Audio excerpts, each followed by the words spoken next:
លិនជួបនេសាដូចថាចំបៃជីវិតមានន័យជួបថ្លៃជីវ៉ាបាបាត់រូបអូនដូចសូនសង្ខាសូមអូនមេត្តាដល់ចិត្តភ្នាក់ក្តី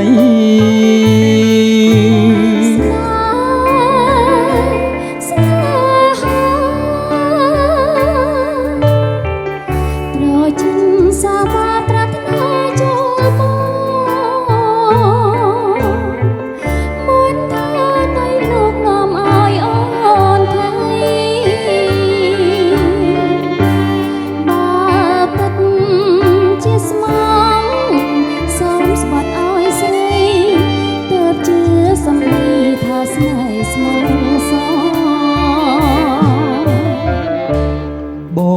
ងស្បត់ជូនបានណាប់ទៅប្រលឹងដរាបទឹកស្ទឹងរឹងខ្លាជាថ្ម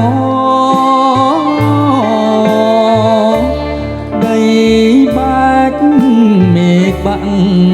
ច្រវាក់ងួនគោជឿចុងស្រីល្អស្មងសលុងខ្សែស្នេ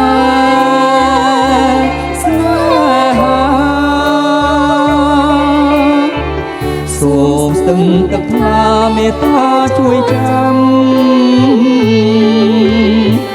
ជួយកត់ចំណាំចាំរឿងស្នេ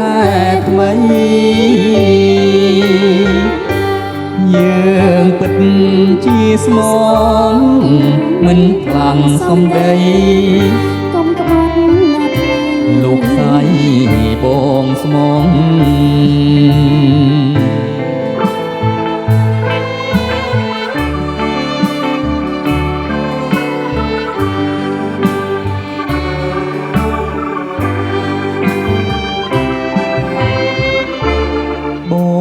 ស្បត់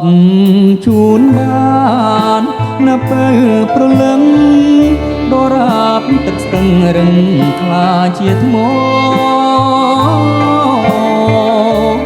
ដីបែកមេឃបាក់ច្រវាក់ងួនកោជឿចុងស្រីល្អស្មោះសរលុំខ្សែស្នេ